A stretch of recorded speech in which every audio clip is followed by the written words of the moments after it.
Fala, galera! Hoje aí mais uma aula dentro desse ensino à distância, dentro desse trabalho remoto, né? A gente que está vivendo, infelizmente, dentro de uma situação atípica, né? Diante de um vírus aí devastador que atingiu todo mundo. Então, hoje nós vamos estudar sobre o primeiro reinado. O primeiro reinado vai de 1822 até 1831. E antes de mais nada, inscreva-se no canal e ative o sininho para receber então as notificações. Então, primeiro reinado, vamos lá, 1822 até 1831. Pessoal, nós vimos aí sobre a independência, né? A independência do Brasil foi uma articulação política das elites da colônia, principalmente do Rio de Janeiro, São Paulo e Minas Gerais, que aproximaram junto a Dom Pedro. Após a proclamação da independência, veja bem que não foi de uma hora para outra que os países reconheceram a nossa independência. Então, era necessário ter o reconhecimento dos outros países da nossa independência. Então, em 1822, não havia nenhum país que tinha reconhecido a nossa independência. Em 1823, também não. Então, só em 1824 que houve o reconhecimento da independência. Então, após a proclamação da independência, após o grito do Ipiranga, Dom Pedro é coroado como imperador do Brasil em 1822, em 2 de dezembro de 1822, né? E ele então é sagrado, né? Sagrado imperador perpétuo do Brasil. E a primeira coisa que ele faz, o primeiro ato de Dom Pedro I, agora imperador do Brasil, foi convocar uma Assembleia Constituinte. Qual que é o objetivo de uma Assembleia Constituinte? Aprovar uma Constituição.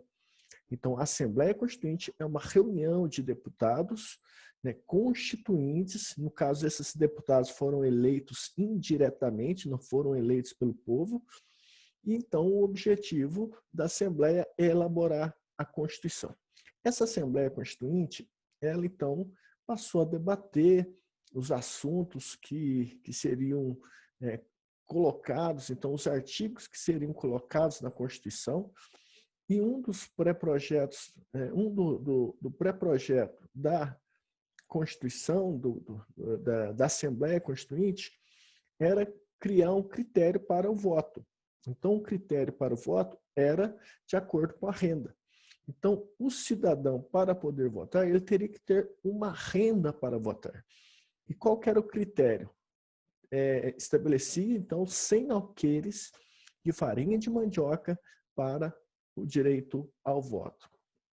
Então, esse pré-projeto, né, defendido pela Assembleia Constituinte, ficou conhecido como Constituição da Mandioca, por causa desse critério para poder votar. Mas só que essa Assembleia Constituinte, como eu destaquei aqui em amarelo, ela pretendia reduzir o poder de Dom Pedro I. Diante dessa tentativa da Assembleia Constituinte de reduzir o poder de Dom Pedro I, é que Dom Pedro, então, dissolveu a Constituinte, dissolveu a Assembleia Constituinte. O que é dissolver? Fechar. Ele interrompeu, então, todo o trabalho da Constituinte. E aí, então, Dom Pedro nomeou 10 juristas para elaborar uma Constituição.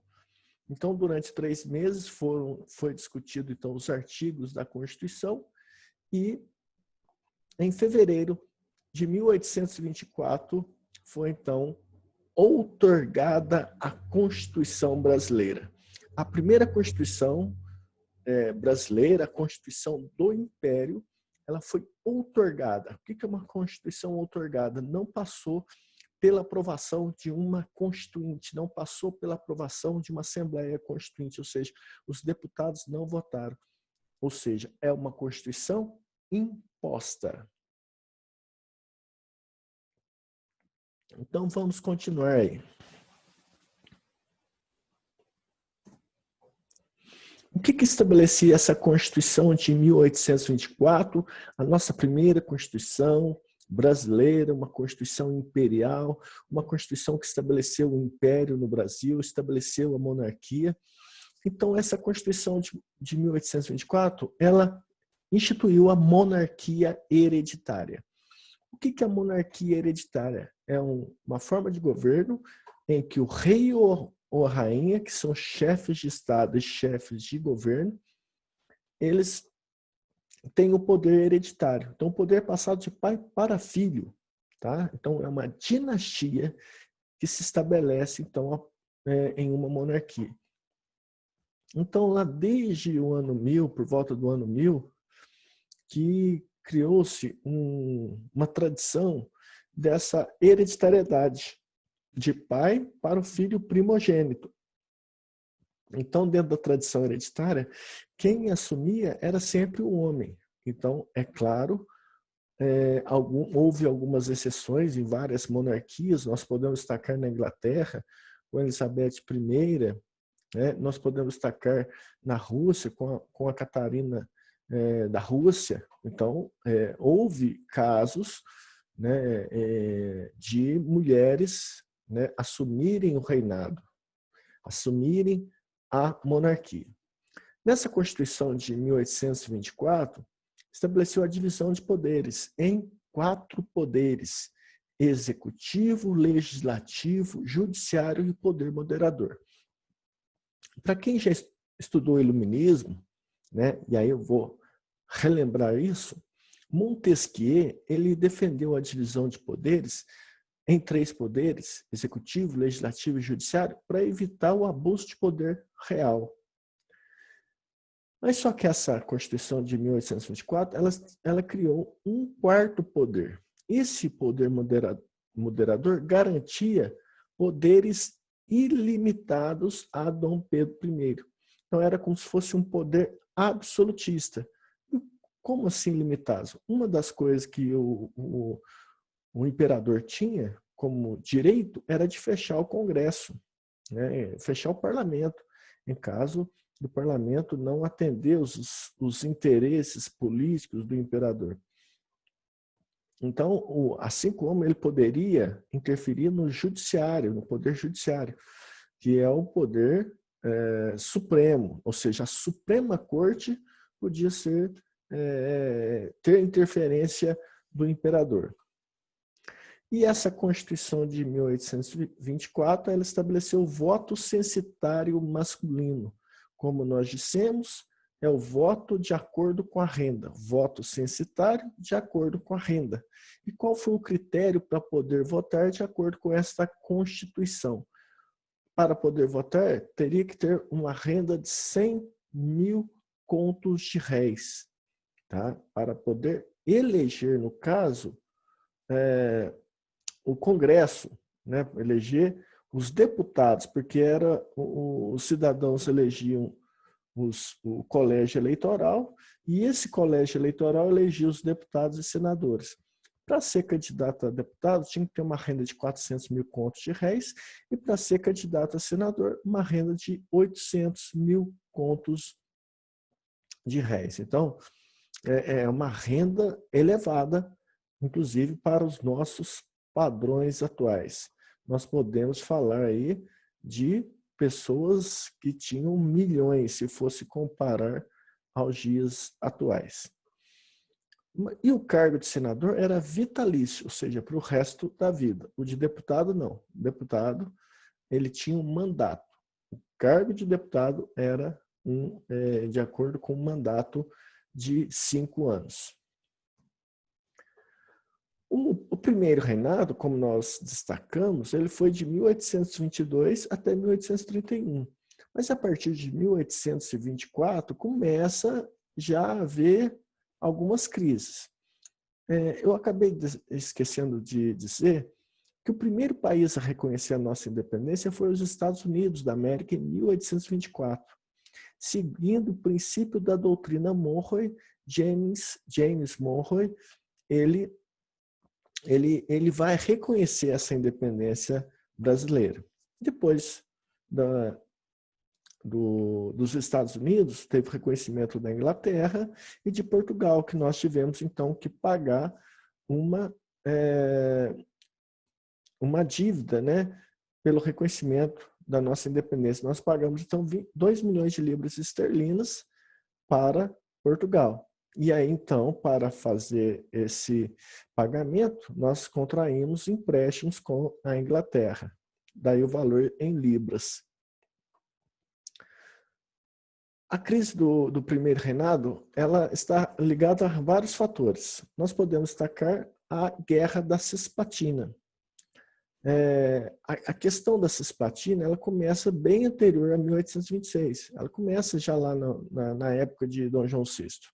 Mas ela vai se acentuar a partir de 1826, quando os platinos, os uruguaios, eles, com o início aí da monarquia brasileira, e dentro desse processo de independências que estava acontecendo em toda a América, os uruguaios, então, iniciam-se uma guerra contra o Brasil pela independência. Então, nessa guerra contra a população da região do Prata, né, essa guerra, então, vai ter a vitória dos uruguaios, apesar da superioridade militar brasileira. O Brasil tinha mais ou menos 60 mil militares contra 20 mil dos uruguaios, mas mesmo assim os uruguaios saíram vitoriosos. Ou seja, houve um desgaste aí com a Guerra da Cisplatina. Tá? A Guerra da Cisplatina trouxe, então, enormes gastos do Tesouro Nacional para enfrentar os uruguaios que proclamaram a República Uruguaia, né? A República Oriental do Uruguai. Uma outra questão que aconteceu nesse período foi a Confederação do Equador. A Confederação do Equador teve uma grande influência da Revolução Pernambucana de 1817. Foi uma união de federações que proclamaram a República, tendo como uma das principais federações aí, liderando esse processo Pernambuco. E a Confederação do Equador, então, se declarou independente do Brasil. Foi um processo rápido, né, que durou cerca de 3 meses. Ela foi, então, os confederados, eles foram presos, e alguns deles, então, foram enforcados e outros fuzilados. Frei Caneca foi uma das principais lideranças da Confederação do Equador, e ele foi condenado à pena de morte e ao enforcamento, mas como ninguém queria enforcá-lo, ninguém queria ser o carrasco, porque havia uma figura mítica em cima de Frei Caneca, então mudou-se a sentença de morte para o fuzilamento. Então, o que foi a Confederação do Equador? Foi uma separação definitiva dos estados do Nordeste, né? Rio Grande do Norte, Pernambuco, Piauí, né? Ceará, entre outras províncias, né? Estados não, províncias, porque na época não havia estados. Foi essa separação política dessas províncias do Nordeste em relação ao Brasil, que chegou a proclamar república e nomearam um presidente da república, né, que governou durante um período de 3 meses apenas. Então, não foi bem sucedido. Mas isso levou a um desgaste econômico aos cofres públicos, além também de desgaste político, porque agora, o que ele vai sofrer de desgaste político? Enfrentou uma guerra contra os uruguaios, saiu derrotado, enfrentou uma guerra civil, aqui vamos dizer, contra os confederados, saiu vitorioso, porém houve um desgaste econômico e político. E aí há outras situações aí, que é a questão do envolvimento de Dom Pedro na sucessão do trono português. Então, em 1826, Dom João VI, ele faleceu e havia o direito de herdar o trono a Dom Pedro. Então, Dom Pedro tinha o direito a herdar o trono. Porém, Em 1822, quando ele foi coroado imperador do Brasil, ele tinha abdicado ao trono de Portugal, que era direito de Dom Pedro, que era o herdeiro, né? Ele não era o primogênito, que o seu irmão Antônio tinha falecido, que era o primogênito. Inclusive havia uma praga que lá na época do Pedro IV, um dos antepassados de Dom Pedro I, ele tinha recebido uma praga de um franciscano, porque Dom Pedro IV recusou a dar uma esmola para o franciscano. E o franciscano, então, jorrou uma praga contra o rei Dom Pedro IV. Falou assim que todos os primogênitos da família real nasceriam mortos, né, ou morreriam. E isso aconteceu realmente, né? O filho de Dom João VI, o primogênito, ele morreu, né, com cerca de 6 anos de idade, se eu não me engano. Ou seja, e isso aconteceu em toda a época da dinastia dos Bragança, até 1889. Inclusive, Dom Pedro II não era o primogênito. O seu irmão mais velho também havia falecido. Então, foi algo inusitado aí, que aconteceu durante todo esse período. Então, em 1822, Dom Pedro I, ele abdica ao trono de Portugal, a favor de sua filha, Dona Maria da Glória, mas só que era menor de idade. Em 1826, ele então, como ainda isso não era oficialmente, ele era o herdeiro do trono. Só que ele vai oficialmente abdicar ao trono a favor de Dona Maria da Glória e, porém, havia o seu irmão, Dom Miguel, que estava dentro da linha de sucessão. E, diante de interesse de Dom Miguel dá um golpe em 1828, assume a coroa portuguesa, e aí, então, Dom Pedro começa a se envolver nessa questão do trono português. Entra em conflitos, então, com Dom Miguel. Essa questão da sucessão do trono português, que Dom Pedro se envolveu, desgastou muito ele politicamente. E havia críticas contundentes, críticas fortes contra Dom Pedro. E isso acontecia entre os jornais da época, né? Dentre esses jornais que publicavam contra Dom Pedro, dentro dessa situação de enfrentamento de situações políticas, estava o Observador Constitucional e o jornal criado por Líbero Badaró em 1829. Então, Líbero Badaró, ele era um oposicionista contundente contra Dom Pedro. Ele cria um jornal muito crítico à monarquia, né, e ao governo, ao reinado de Dom Pedro. E em 1830 ele é assassinado. Ele morava em São Paulo, o jornal era publicado semanalmente em São Paulo. Esse assassinato leva uma certa desconfiança de que Dom Pedro estava envolvido nesse assassinato. Então, chegou-se até o nome de Dom Pedro. E aí começa toda essa conturbação, essa crise, né? Diante disso, Dom Pedro tenta resolver essa situação, foi para Minas Gerais, na cidade de Ouro Preto. Ele foi mal recebido pelo governador, né, Bernardo de Vasconcelos, né, não foi bem recebido, né, chegou a ser vaiado em Ouro Preto. Ele retorna para o Rio de Janeiro, né, e lá a elite portuguesa tenta então fazer uma festa para recebê-lo, para ver se acalmava a situação política, né? E aí então essa festa acabou chegando à violência, na chamada Noite das Garrafadas. Então foi uma situação de muita violência, né, de conflitos entre portugueses e brasileiros, né, e de muito pau, pedra, garrafas, etc. E, diante de toda essa situação, Dom Pedro, então, decidiu abdicar ao trono brasileiro. Ocorreu, então, a abdicação de Dom Pedro I, que retornou para Portugal.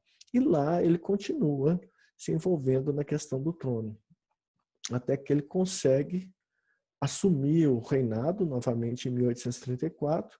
Ele é coroado como Dom Pedro IV lá em Portugal, destronou então o seu irmão Dom Miguel I, e em 1836, foi um reinado muito rápido, ele vem a morrer. Ele morreu muito novo, com cerca de 36 anos de idade. É isso aí, gente. Muito obrigado. A próxima aula, então, nós vamos dar continuidade à história do Brasil com o período regencial. Até mais, um grande abraço a todos, ok? Abraço, estudem bastante, né? E aqueles que querem acompanhar mais, vai lá, inscreve-se no canal, ativa o sininho, né? Para receber as notificações. Até mais, um grande abraço.